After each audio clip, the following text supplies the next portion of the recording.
नमस्कार दोस्तों, मैं हूं अभिषेक मौर्य और आप हैं आपके अपने चैनल अभी की पाठशाला पर। दोस्तों, जैसा कि घटना चक्र का रिवीजन चल रहा है, तो घटना चक्र की श्रृंखला में आज का जो एपिसोड है वो चौथा एपिसोड होने वाला है। ठीक है, जिसमें हमने अभी इससे पहले क्या पढ़ रखा है, जो प्राचीन कालीन भारतीय इतिहास है और उसके दो पार्ट हमने देखे और मध्यकालीन भारतीय इतिहास का एक पार्ट हमने कर लिया है। आज हम उसी के मध्यकालीन भारतीय इतिहास के दूसरे पार्ट के बारे में चर्चा करने वाले हैं। ठीक है, तो सेशन में अंत तक बने रहिएगा, बहुत ही इंपॉर्टेंट क्वेश्चंस होने वाले हैं। चैनल को अभी तक अगर सब्सक्राइब नहीं किया है तो चैनल को सब्सक्राइब कर लीजिए और अंत तक बने रहिए। तो आइए शुरू करते हैं प्रश्नों की श्रृंखला को। आपके जो सामने जो पहला प्रश्न है वो ये है कि जो निम्नलिखित में से किसका मकबरा भारत से बाहर स्थित है। आपको ये बताना है कि इनमें से किसका मकबरा भारत के बाहर स्थित है। हुमायूं का, औरंगजेब का, जहांगीर शाह का या फिर जहांगीर का। बहुत ही इंपॉर्टेंट क्वेश्चन है। किसका मकबरा भारत के बाहर स्थित है, वो हो जाएगा जहांगीर का। ठीक है, क्या हो जाएगा? जहांगीर का। अगले क्वेश्चन पे चलते हैं। अगला क्वेश्चन कह रहा है कि समुद्रगुप्त के प्रयाग प्रशस्ति वाले स्तंभ पर निम्नलिखित में से किसका लेख मिलता है।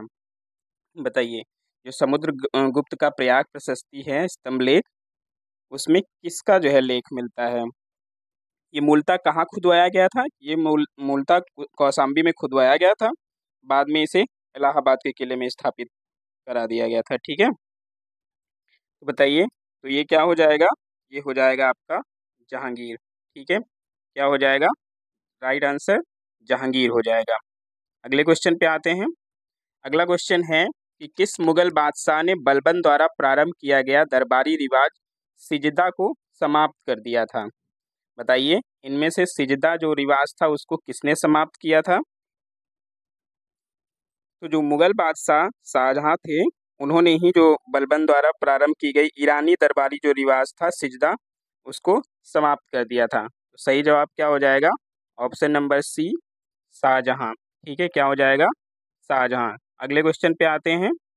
अगला क्वेश्चन है, थोड़ा सा जूम कर लेते हैं इसको। कह रहा है कि निम्न में से जो जिंदा पीर के नाम से किसे जाना जाता है। आपको बताना है कि जिंदा पीर के नाम से इसमें से किसे जाना जाता है। ठीक है, बहादुर शाह फर्स्ट को या फिर शाह आलम द्वितीय को, औरंगजेब को या फिर आदिल शाह को। किसे जिंदा पीर के नाम से जाना जाता है?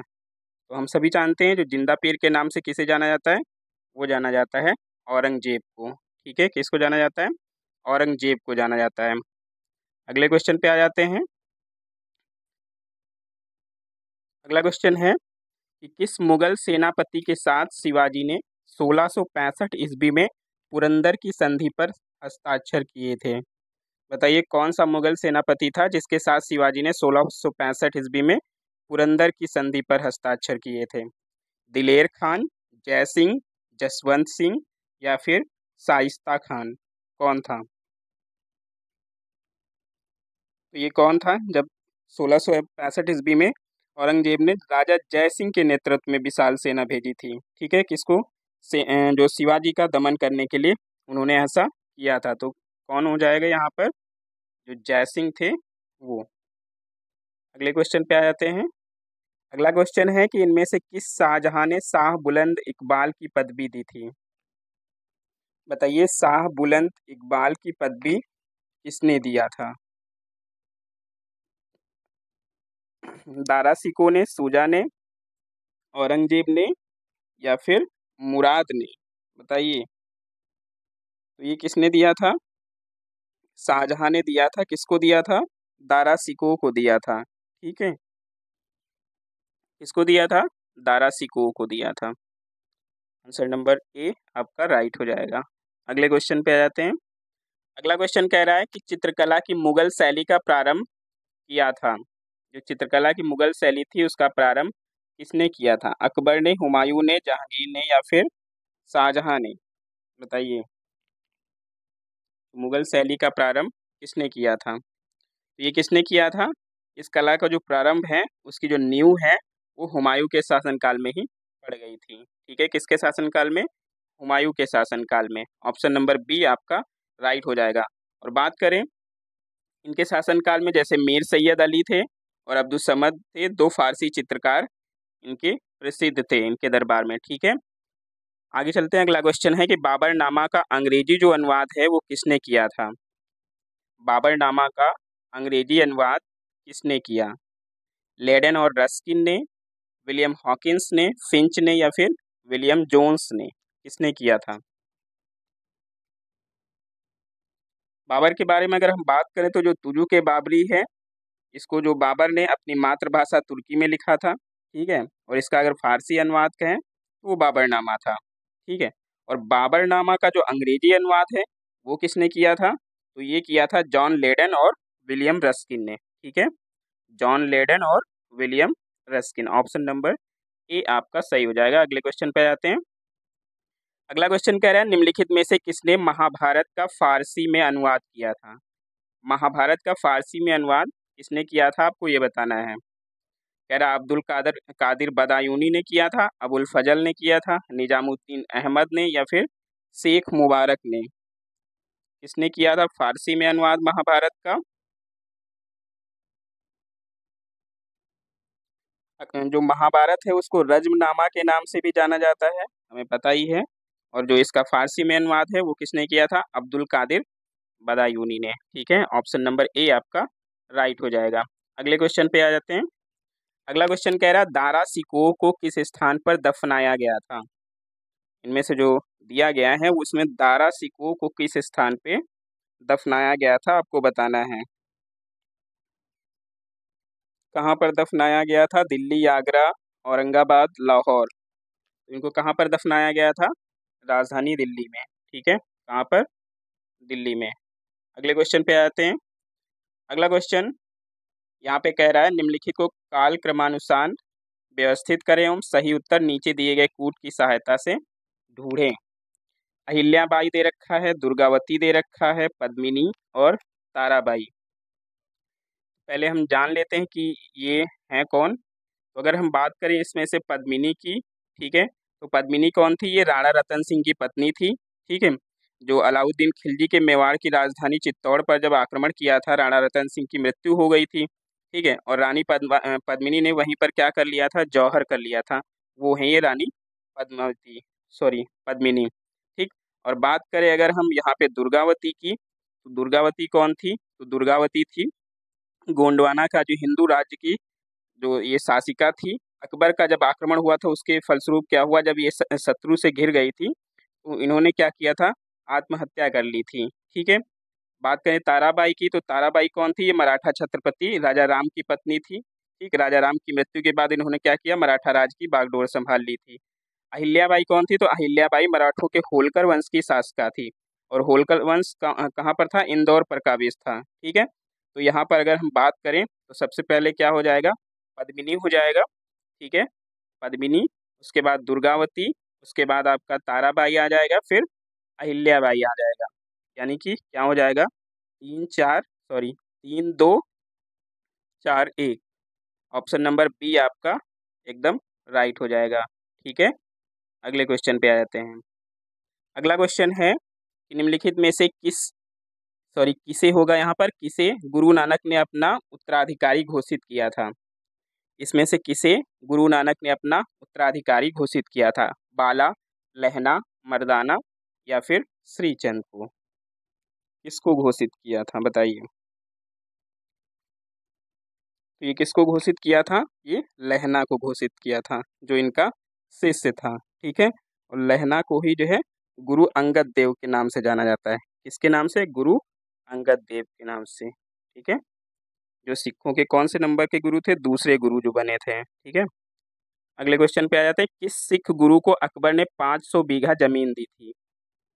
कौन से सिख गुरु थे जिनको अकबर ने क्या किया था? 500 बीघे जमीन दी थी।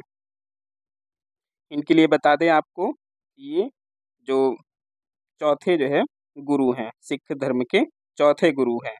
ठीक है, ये कौन थे? ये गुरु रामदास थे। ठीक है, गुरु रामदास। ऑप्शन नंबर बी आपका राइट हो जाएगा। अगले क्वेश्चन पे चलते हैं।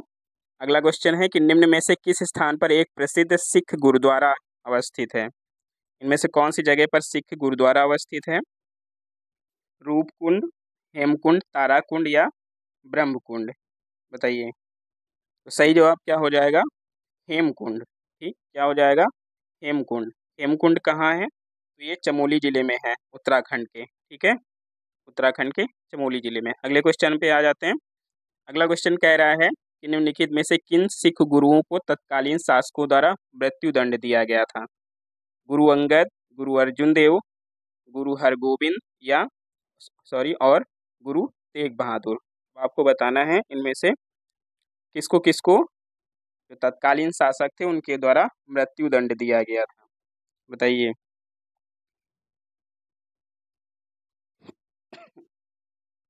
तो ये कौन थे? पहले तो ये गुरु अर्जुन देव थे। ठीक, कौन था?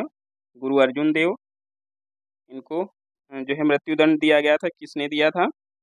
जहांगीर से इनका विद्रोह हो गया था। क्यों विद्रोह हुआ था? क्योंकि जो उसका पुत्र था शहजादा खुसरो आगरा से भागकर अफगानिस्तान की ओर जा रहा था, और रास्ते में क्या हुआ, इनको गुरु अर्जुन देव से भेंट हुई थी और उन्होंने अर्जुन देव ने इनकी सहायता की थी, इसी वजह से उनको मरवा दिया था। और अगर बात करें हम गुरु तेग बहादुर की, ठीक है, तो गुरु तेग बहादुर को औरंगजेब ने जो है मरवाया था। ठीक है, तो यहाँ पर क्या हो जाएगा? 2 और 4, यानी कि ऑप्शन नंबर आपका ए राइट हो जाएगा। अगले क्वेश्चन पे आते हैं। अगला क्वेश्चन कह रहा है कि किस सिख गुरु ने विद्रोही राजकुमार खुसरो की सहायता धन एवं आशीर्वाद से की थी? अभी हमने जो बताया उसी का आंसर करना है आपको। कौन से सिख गुरु थे वो? तो वो थे गुरु अर्जुन देव। ठीक है, कौन थे? गुरु अर्जुन देव। ऑप्शन नंबर सी आपका एकदम सही हो जाएगा। अगले क्वेश्चन पे चलते हैं। अगला क्वेश्चन है कि निम्नलिखित में से कौन सी मुद्रा छत्रपति शिवाजी के राज्य में प्रचलित रजत मुद्रा नहीं थी? आपको बताना है इनमें से कौन रजत मुद्रा नहीं है शिवाजी के काल की। ठीक है, रुपया, लारी, टका या फिर रुका? बताइए क्या हो जाएगा? तो जो यहाँ पे रुपया है, लारी है और टका है, ये तीनों क्या थी? रजत मुद्राएं थी। लेकिन जो ये रुका है, जो ऑप्शन दिया गया डी में रुका, ये तांबे की मुद्रा थी। कौन सी मुद्रा थी? ये तांबे की मुद्रा हुआ करती थी। ठीक है, तो यही गलत हो जाएगा। अगले क्वेश्चन पे आ जाते हैं। अगला क्वेश्चन कह रहा है कि औरंगजेब की मृत्यु के समय मराठा नेतृत्व किसके हाथ में था? जो औरंगजेब की मृत्यु जब हो गई थी तो उस समय जो मराठा नेतृत्व था किसके हाथ में था? संभाजी के, राजा राम के, जीजाबाई के या ताराबाई के? बताइए किसके हाथों में था? तो ये किसके हाथों में था? ये था ताराबाई के हाथों में। ठीक है, किसके हाथों में? ताराबाई के। अगले क्वेश्चन पे आ जाते हैं। अगला क्वेश्चन कह रहा है पानीपत का तीसरा युद्ध कब लड़ा गया?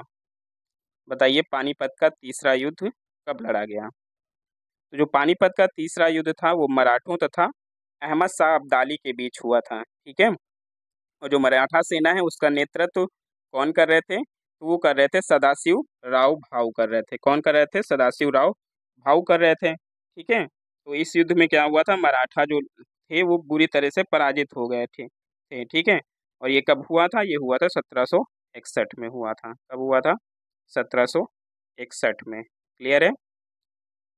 आगे चलते हैं। अगला क्वेश्चन है कि निम्नलिखित में से किस मुगल शासक ने लाला कलावंत से हिंदू संगीत की शिक्षा ली? बताइए इनमें से कौन सा मुगल शासक है जिसने लाला कलावंत से हिंदू संगीत की शिक्षा ली थी? हुमायूं ने, जहांगीर ने, अकबर ने या फिर शाहजहां ने? कौन था वो जिसने हिंदू संगीत की शिक्षा ली?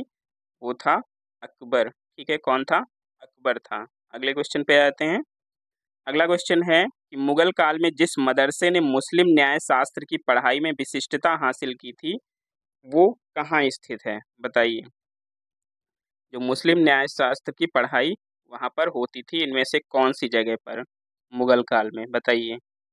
लखनऊ में, दिल्ली में, सियालकोट में या फिर हैदराबाद में? बताइए। तो ये कहाँ होती थी? ये होती थी लखनऊ में। ठीक है, कहाँ होती थी? लखनऊ में। अगले क्वेश्चन पे आ जाते हैं। अगला क्वेश्चन कह रहा है कि जो टोपरा तथा मेरठ के अशोक स्तंभ जो थे लेखों को दिल्ली कौन लेकर आया था? आपको बताना है टोपरा जो कि सहारनपुर में पड़ता है, और मेरठ के अशोक के जो स्तंभ लेख थे उनको दिल्ली कौन लेकर आया था? अलाउद्दीन खिलजी, फिरोज शाह, मोहम्मद गोरी या फिर सिकंदर लोदी? कौन लेके आया था आपको बताना है।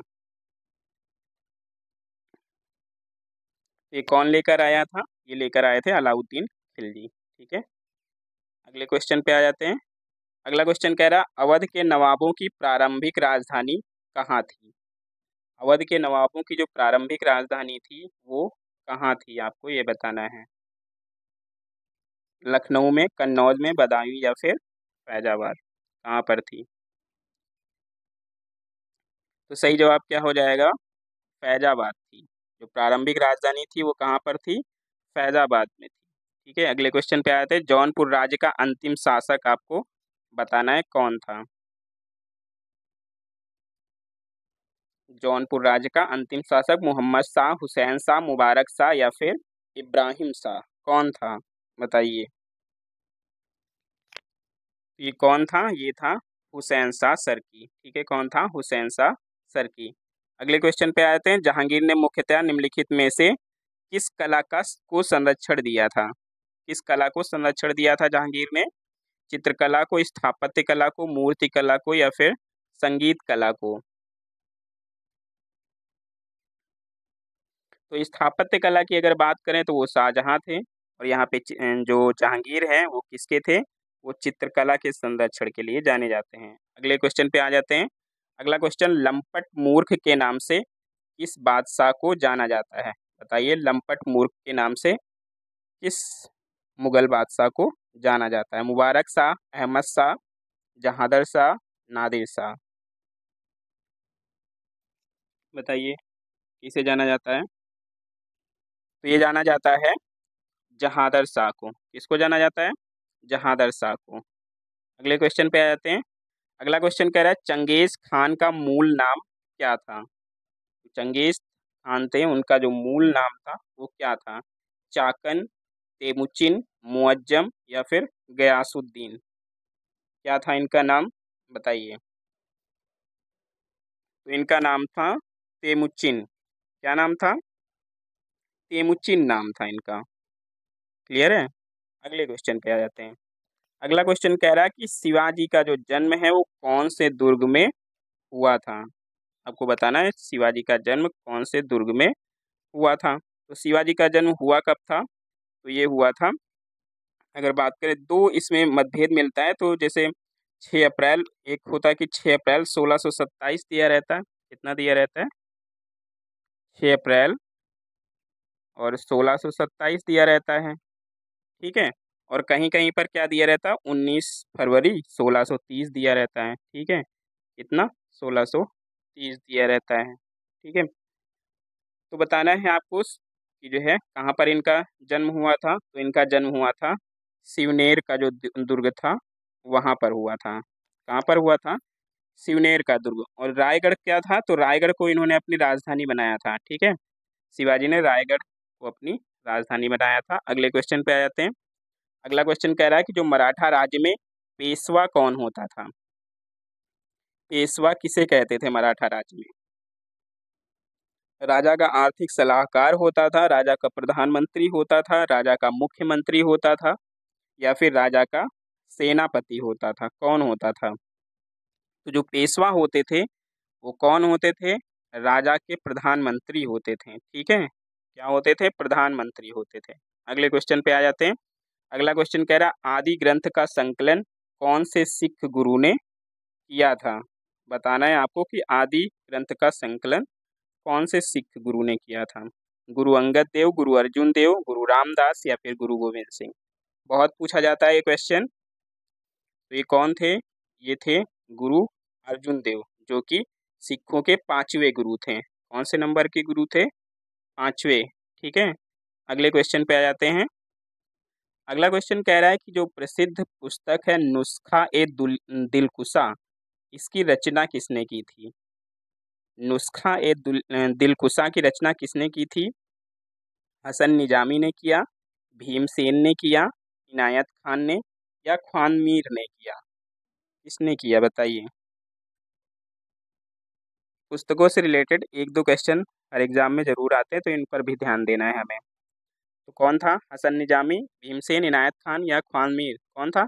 ये थे भीमसेन। कौन था? भीमसेन। ठीक है, भीमसेन द्वारा रचित ये पुस्तक है। अगले क्वेश्चन पे आ जाते हैं। अगला क्वेश्चन कह रहा है प्रमुख पुस्तक पातशाहनामा के रचनाकार कौन थे? बताइए। अब्दुल हमीद लाहौरी, अब्बास खां सरवानी, निजामुद्दीन अहमद, गुलाम हुसैन? बताइए। तो ये कौन था? जो अब्दुल हमीद लाहौरी थे, ठीक है, ये किसके शासनकाल से संबंधित हैं? तो ये शाहजहां के शासनकाल से संबंधित हैं। ठीक है, और इन्होंने ही पातशाह नामक जो है इतिहास की रचना की थी। ठीक है, कौन? अब्दुल हमीद लाहौरी। अगले क्वेश्चन पे आ जाते हैं। अगला क्वेश्चन कह रहा है कि जहांगीर ने हॉकिंस को इंग्लिश खान की उपाधि देकर किस देश की स्त्री से उसका विवाह कर दिया था? बताइए कि जो जहांगीर ने हॉकिंस का विवाह किस स्त्री से कर दिया था, किस देश की स्त्री से? आर्मीनिया की, मोरक्को की, बोलीविया की या फिर इटली की? बताइए कहाँ की थी? तो ये कहाँ की थी? ये थी आर्मीनिया की। कहाँ की थी? आर्मीनिया की थी। अगले क्वेश्चन पे आते हैं। अगला क्वेश्चन है दो अस्पा और सिंह अस्पा प्रथा किस मुगल शासक ने चलाई थी? दो अस्पा और सिंह अस्पा प्रथा किसने चलाई थी? बताइए। दो अस्पा और सिंह अस्पा किसने चलाया था? तो ये चलाया था किसने? जहांगीर ने चलाया था। किसने चलाया था? जहांगीर ने। ऑप्शन नंबर सी आपका राइट हो जाएगा। अगले क्वेश्चन पे आ जाते हैं। अगला क्वेश्चन है कि जहांगीर के चित्रकारों में से किसे पक्षी विशेषज्ञ बोला जाता था? पक्षी विशेषज्ञ चित्रकार बोला जाता था, मतलब पक्षियों के जो है पिक्चर बहुत अच्छे से बना लेता था वो। बताइए कौन था? अबुल हसन, उस्ताद मंसूर, बिलावल खान या फिर अब्दुल समद? तो अगर ऑप्शन में देखिए तो अब्दुल समद जो थे वो तो हुमायूं से रिलेटेड थे। ठीक है, तो ये तो होगा ही नहीं। ठीक, अबुल हसन और उस्ताद मंसूर ये जो जहांगीर के प्रसिद्ध चित्रकार माने जाते हैं। इनमें से जो अबुल हसन हैं वो कौन थे? तो अबुल हसन को जो है अगर व्यक्ति का चित्र बनाना है, ठीक है, किसी व्यक्ति का अगर चित्र बनाना है तो ये उसके उस्ताद थे। ठीक है, और इसमें जो उस्ताद मंसूर हैं ये पक्षियों के जो है चित्र बहुत अच्छे से बनाते थे। तो सही जवाब क्या हो जाएगा? ऑप्शन नंबर बी हो जाएगा। ठीक है, क्या हो जाएगा? ऑप्शन नंबर बी हो जाएगा। अगले क्वेश्चन पे आ जाते हैं। अगला क्वेश्चन है किस मुगल बादशाह ने राम सीता की आकृतियों वाले सिक्के चलाए थे? बताइए किस मुगल बादशाह ने राम सीता की आकृतियों वाले सिक्के चलाए थे? अकबर ने, जहांगीर ने, शाहजहां ने या फिर औरंगजेब ने? बताइए किसने चलाए थे?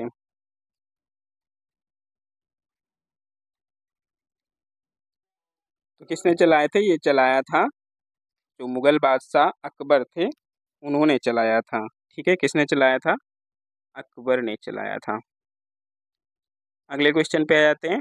अगला क्वेश्चन है कि जो प्रसिद्ध सामूगढ़ का युद्ध है वो कब हुआ था? थोड़ा सा जूम कर देते हैं, अब दिख रहा होगा आपका क्वेश्चन। 1659 या फिर 1658 या फिर 1681 या 1592? बताइए कब हुआ था सामूगढ़ का युद्ध? ये किसके किसके बीच हुआ था? तो ये औरंगजेब और मुराद की संयुक्त सेनाओं एवं दारा सिकों के मध्य हुआ था। इसमें क्या हुआ था? दारा सिको जो था वो पराजित हो गया था। ठीक है, और ये युद्ध कब लड़ा गया? ये युद्ध लड़ा गया 29 मई 1658 को। ठीक है, 29 मई 1658 को। क्लियर है? अगले क्वेश्चन पे आ जाते हैं। अगला क्वेश्चन है कि फतेहपुर सीकरी और आगरा पहुंचने वाला पहला अंग्रेज व्यापारी कौन था?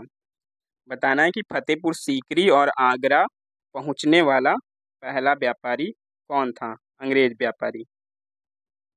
रॉल्फ फिंच था, विलियम हॉकिंस था, विलियम जोन्स था या फिर पीटर मुंडी था? बताइए कौन था?